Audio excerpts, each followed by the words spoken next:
Assalamualaikum warahmatullahi wabarakatuh. Saya Eva Ernita, guru kimia di SMK 1 Baradatu. Saya membuat video ini khusus untuk kelas 10 SMK.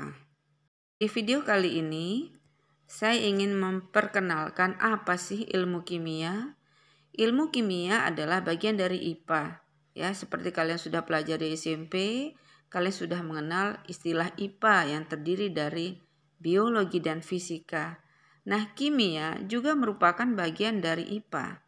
Namun lebih fokus pada pembahasan tentang susunan, struktur, sifat dan perubahan materi serta energi yang menyertainya. Jadi mungkin kalian pernah melihat kayu terbakar misalnya, atau ada orang tua kalian membakar sampah, maka kalian akan melihat di situ ada perubahan, baik susunan, strukturnya, sifatnya, kemudian juga ada energi yang terlibat. Mungkin kalian akan merasakan panas. Ya, mungkin juga ada aroma yang berbeda. Nah, itu juga salah satu bentuk perubahan yang melibatkan energi. Itu yang nanti akan dipelajari di kimia. Saya akan bahas satu-satu. Yang pertama adalah susunan materi. Oke. Susunan materi yang dimaksud adalah tentang apakah dia berupa unsur, senyawa, atau campuran. Waktu kalian di SMP, kalian pernah dengar istilah itu. Mungkin guru kalian pernah menyebut ada unsur oksigen, kemudian ada hidrogen, kalsium, kalium, ya, dan seterusnya. Itu bagian dari materi. Susunannya bisa berupa unsur, senyawa, campuran. Kalau kalian mendengar ada air, H2O itu susunannya. Jadi air dalam istilah kimia terdiri dari hidrogen dan oksigen berikatan membentuk H2O yang kita sebut dengan air.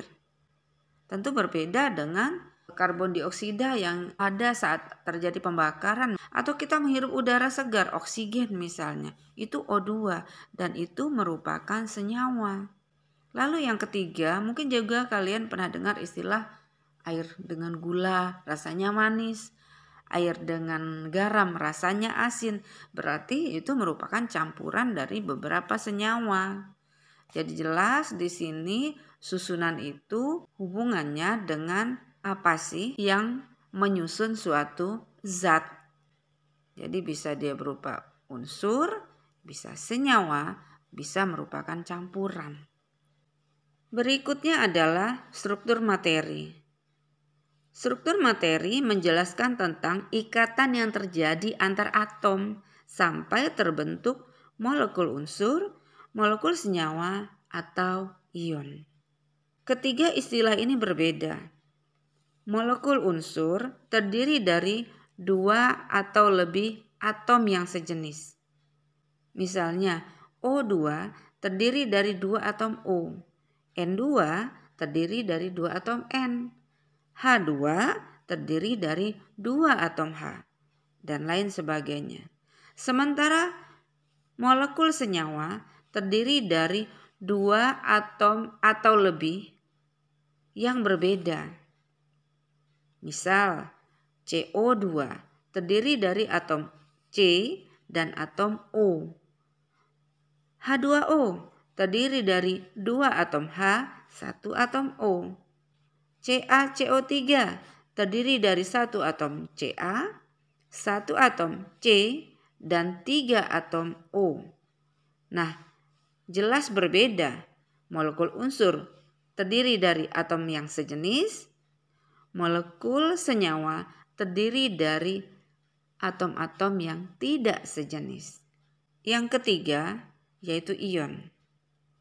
Lalu apa itu ion? Kalian bisa lihat secara jelas, ion di pojok kanan atasnya ada simbol plus atau minus. Berarti bisa kita simpulkan bahwa ion ada yang positif, ada yang negatif. Dan positif negatif bisa lebih dari satu. Misal ada ion Ca2+, berarti positifnya 2. Artinya bermuatan positif 2. Perbedaannya apa antara muatan positif dengan negatif? Nanti kita akan bahas lebih lanjut. Yang ketiga, sifat materi. Dari dua kata ini saja kita bisa memperkirakan maksudnya apa.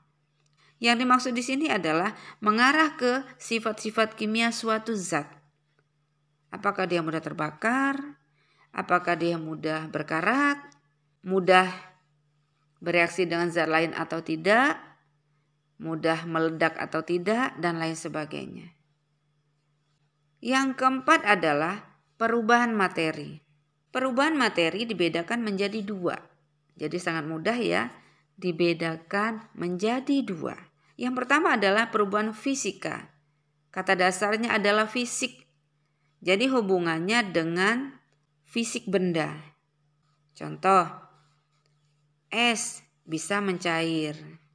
Atau lilin, terkena panas akan meleleh. Itu hubungannya dengan sifat fisik. Tidak menghasilkan zat baru, hanya perubahan fisiknya saja. Contoh lain adalah beras ditumbuk jadi tepung. Yang berubah hanya fisiknya, tetapi zat atau susunan zatnya tidak berubah. Oke, semoga paham sampai di sini. Berikutnya adalah perubahan kimia. Kalau mendengar kata kimia, itu hubungannya dengan menghasilkan zat baru. Contoh, kalau kita melihat kayu terbakar, maka akan ada perubahan dari kayu yang keras akan menjadi abu. Warna juga berubah. Dari kayu yang warnanya kuning misalnya akan berubah menjadi hitam. Contoh lain misalnya saat kita tanpa sengaja meninggalkan cangkul di luar rumah. Dalam waktu beberapa hari, cangkul akan berkarat. Tentu kita bisa melihat bedanya. Di awal, cangkul yang terbuat dari besi, warnanya mengkilat seperti besi pada umumnya. Tetapi setelah berkarat, dia akan berubah menjadi coklat kemerahan dan rapuh. Juga tercium aroma yang tidak enak, biasanya amis. Nah, itu menunjukkan bahwa ada perubahan, ada zat baru yang dihasilkan. Jadi di sini terlihat perbedaan antara perubahan fisika, menyangkut fisik saja, tidak ada zat baru yang dihasilkan, mungkin meleleh seperti lilin terkena panas, atau es mencair, atau beras yang ditumbuk menjadi tepung. Sementara perubahan kimia selalu menghasilkan zat baru, seperti besi berkarat tadi, kayu terbakar. Nah, mudah-mudahan kalian semakin mengerti yang dibahas di materi ini. Berikutnya, prinsip dasar hakikat ilmu kimia. Yang menjadi acuan perkembangan ilmu kimia adalah adanya perubahan bentuk atau susunan partikel menjadi bentuk lain dengan sifat yang berbeda. Misal, kita mereaksikan zat A dengan zat B akan dihasilkan zat C. Dan tentunya zat C ini memiliki sifat yang baru. Sebagai contoh, mungkin kalian pernah melihat orang mencampurkan kapur yang berupa bongkahan dengan air. Itu namanya kapur tohor. Belinya di toko bangunan biasanya. Saat dicampurkan, seperti ada gelembung-gelembung yang muncul. Dan saat wadah dipegang, akan terasa panas. Itu menunjukkan ada energi yang dilepas, yaitu energi panas. Terbukti juga dengan adanya uap yang keluar. Ditambah ada bau yang muncul, aromanya berbeda dan khas. Nah, itulah reaksi kimia. Itulah hakikatnya perubahan kimia yang akan kita pelajari lebih dalam, yang akan kita pelajari lebih detail di lain waktu. Jadi pada dasarnya ilmu kimia ini menarik. Karena dalam kehidupan sehari-hari kita sering menjumpai kejadian-kejadian seperti ini. Tanpa kita sadari, kita sudah melakukan reaksi kimia. Jadi semakin paham ya anak-anak bahwa sebenarnya reaksi kimia itu dekat sekali dengan kita. Di bagian akhir video ini saya akan membahas tentang ruang lingkup kimia. Secara umum dapat kita simpulkan, ruang lingkup kimia meliputi susunan, struktur, sifat, serta perubahan materi dan energi yang terlibat dalam setiap perubahan itu. Dan kita bisa bedakan menjadi dua, yaitu ada istilah kimia deskriptif atau deskripsi dan ada kimia teoritis. Kimia deskriptif adalah ilmu kimia yang didapatkan melalui pengamatan sifat zat.